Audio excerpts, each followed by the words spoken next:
Welcome, viewers, to Poetry Lab with Dr. Pariksith Singh. It's a special day. It's the birthday of United States, the 250th birthday, and we are recording on this lovely collection, Satya Poems to My Father.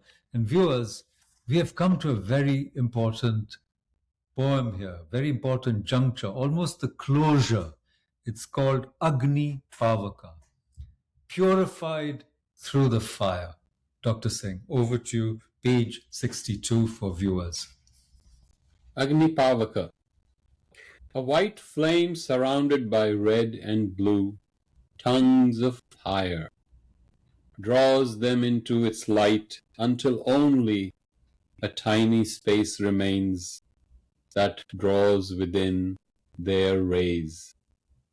A sun in reverse is your last rite, where the fires once again return to the original flame, into the white, still unthrobbing heart the limbs reclaim. Wow. Such a brilliant encapsulation in my mind, to my mind, of so many images, tropes, metaphors, and leitmotifs, pun intended, that have informed this collection. It starts with Agni, it ends with Agni, it starts with the sun, it ends with the sun, it starts with the rays of light, it ends with the rays of light.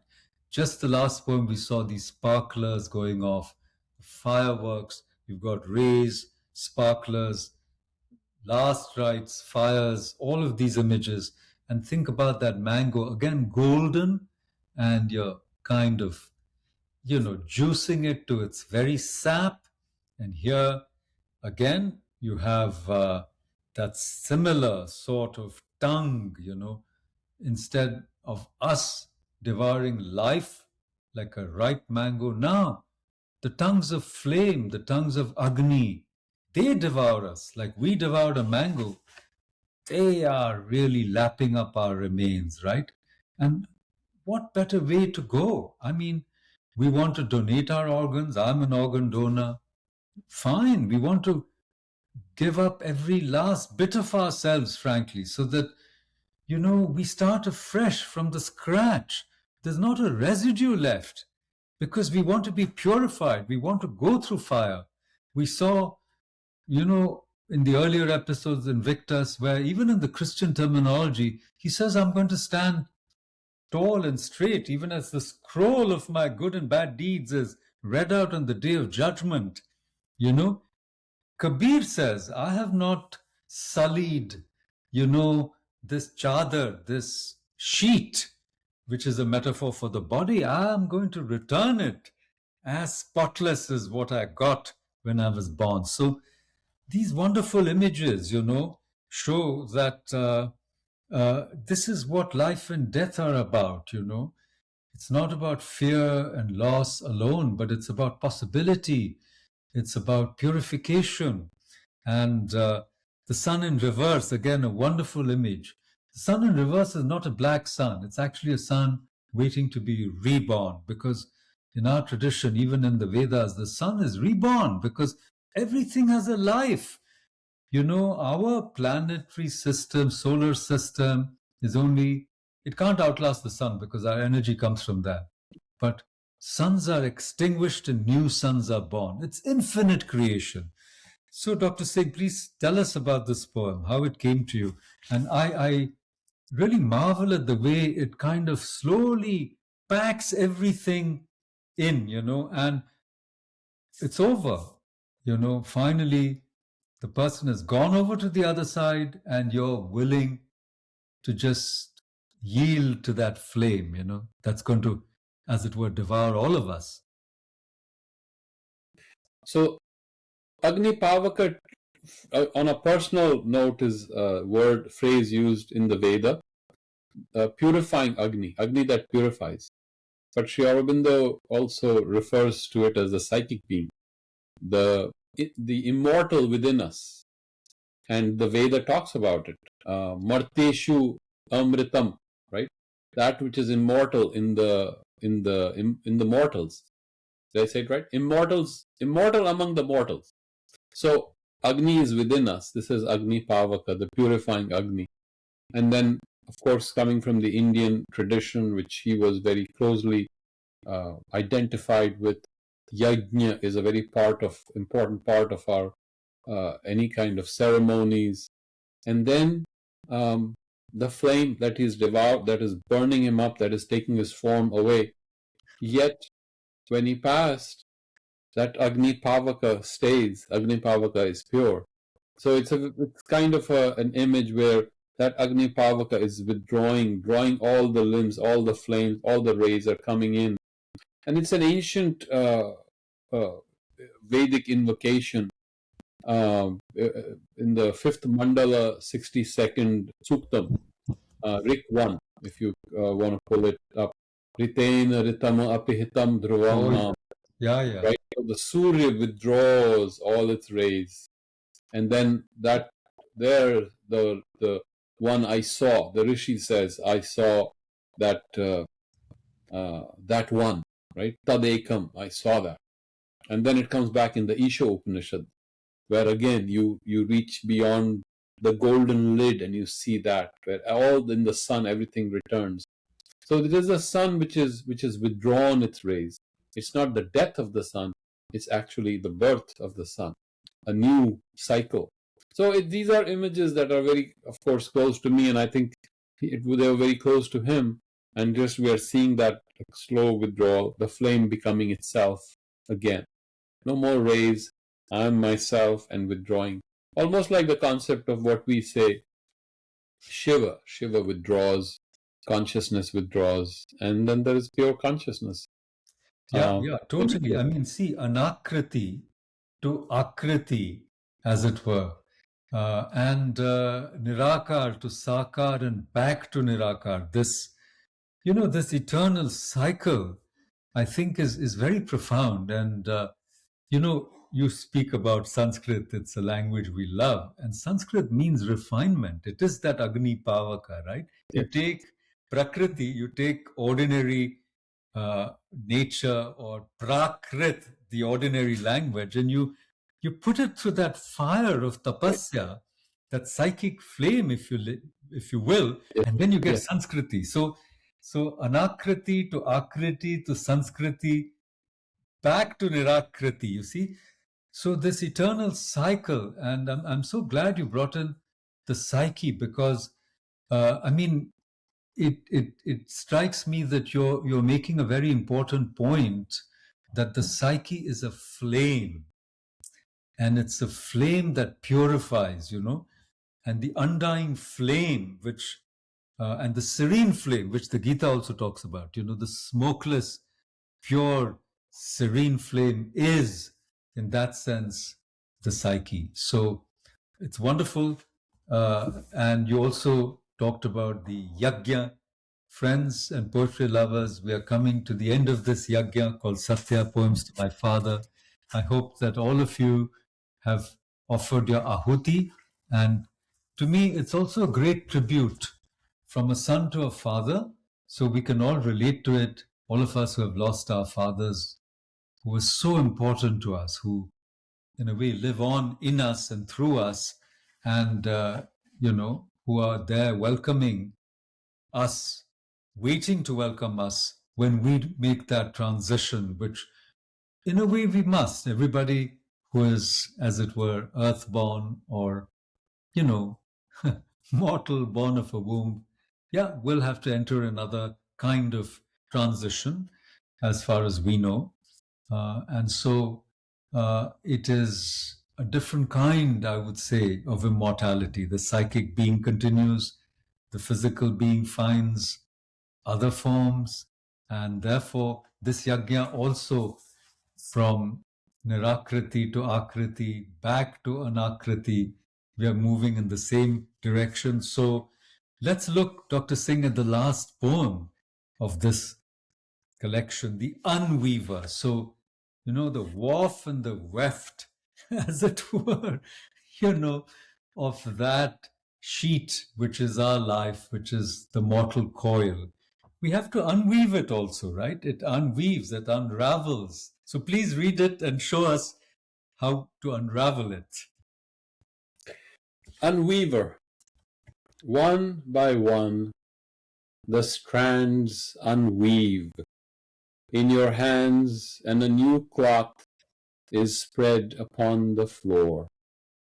Strings of light are crocheted in my head as thoughts knit with subtle bit fingertips. A rug designed for your feet in the shape of heart is rolled out upon the steps of the temple door, and the gauze of body thinned to muslin waves lighter than air, as if the fabric of night sky in star stitch is stretched across space. Threads of rays replace the patterns of stone in lace. Oh, terrific. Wonderful. So here's a fabric, that is, the body is a fabric woven in rays of light and with star stitch. Look at the metaphor. And of course, it's like the lace is patterned in stone. If you go to India, you'll see filigree stone. The sculptures are so fine. Go to Mount Abu, go to the, tremendous, talent of those sculptors where, they could actually carve stone to be like fabric, or like it would become translucent, Ranakpur, I think it's called. And then go to the Murshidabad, the muslin was so fine it could fit into a matchbox. A whole sari could fit into a matchbox. So to me, all these metaphors, I already mentioned last time, the body in India is often likened to a sheet or to a fabric. And then tantra, tantuja, it comes from precisely the idea of weaving. And of course, in Tantra, it's actually the expansion of that weave or that wave of light, the knitting with fingertips. See the sounds, knit, tip, bit, the rolling out, in the shape of the heart because you love this person, you're letting them go. And yet that release is so important. So in India, why do we have these 13-day ceremonies, 10th day, 13th day? Sometimes they do also 11th, 12th. They're rituals because, the belief is that the spirit is still lingering in its familiar surroundings, you see. And you want to give them some comfort.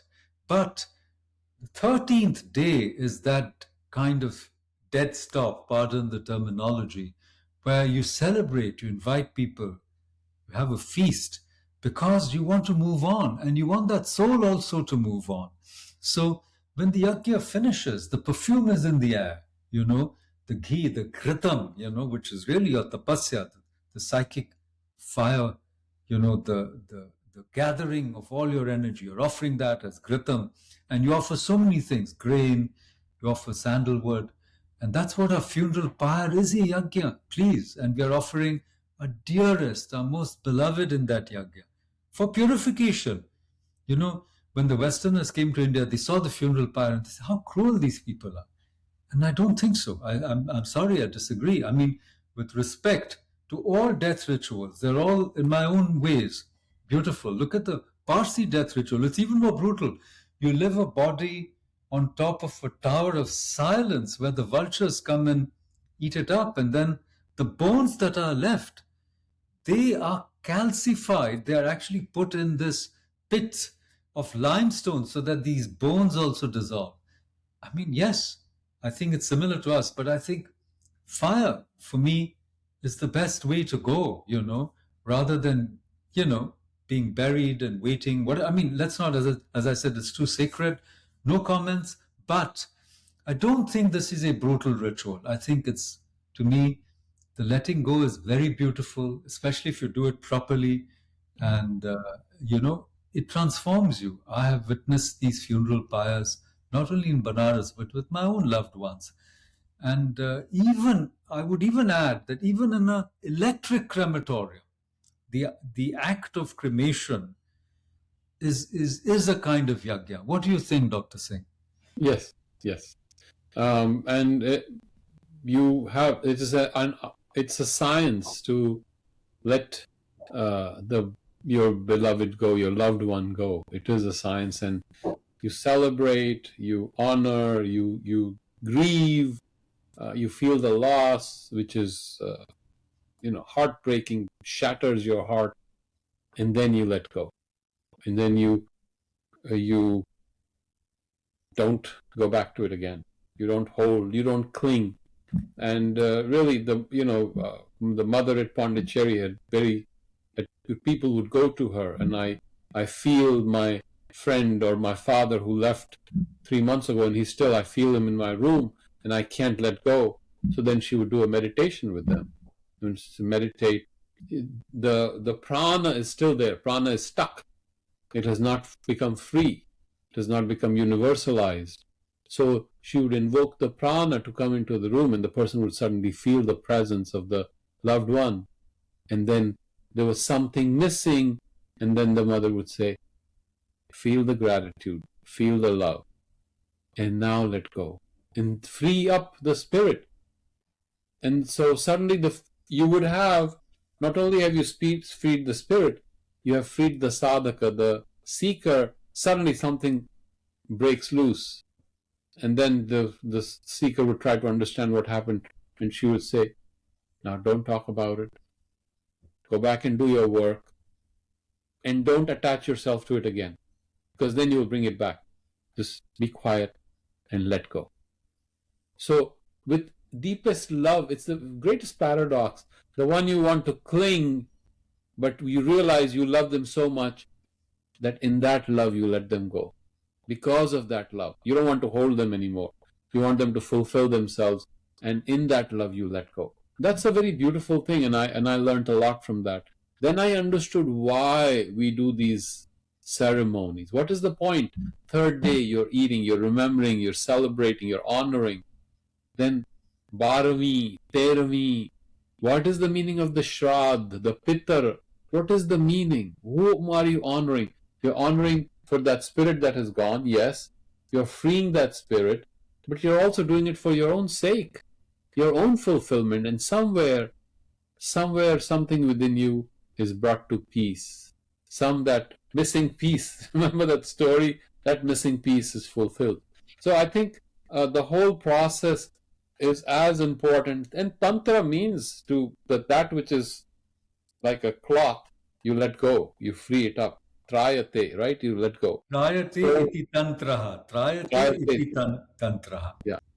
So that is the significance, and fortunately our traditions are interwoven with somewhere this wisdom has come into these traditions, and we just have to recognize them.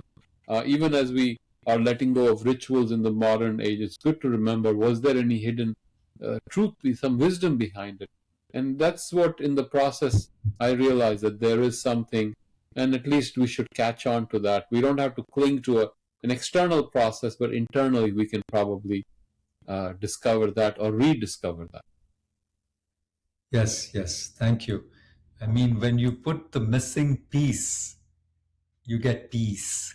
Yes. P-A-C-E from the Yes. P-I-E-C-E. And I think that the other thing I've learned is that, especially with great souls who have a lot of energy, a lot of power, the giving up of the physical form, especially towards the end with all its limitations, actually frees them up. And Yes. their action increases manifold, because many times it's that form that obstructs their giving and our receiving. And I think that with Dr. Satyanarayana Singh, we want to continue his legacy of integrity, of service, and that purity that we've been talking about. Auroveda, he is actually our inspiration. Please, viewers, go to our website. You will see we are actually rebuilding the website, but soon it should be up. He's our inspiration. We want to walk in his footsteps, at least so far as our, philanthropic, public, not-profit outreach is concerned. And he was also a writer, and perhaps he was a poet. well, towards the end of his life, he certainly started appreciating his own son's poetry. And there are many ways to pay tribute to somebody. As you said, Dr. Singh, to love is also to let go, you know. And by letting go, we actually many times get much more than what we think we have lost. And I think that when we come to the conclusion of our reading, appreciation, commentary, discussion, and celebration of this collection of poems, I think in its own ways it coincides with the celebration of a life, celebration of a son's tribute to the father, and of a wider range of readers without whom poetry is incomplete, which is our satsang, which makes our yajna complete. Thank you, viewers, for joining us. Thank you, Dr. Singh, for your time, for reading the poems in your own voice and going into the deepest experiences, sometimes painful. Thank you for your sharing. And please do join us for our future episodes. Like, subscribe to our channel, and spread the word. Thank you, and namaste.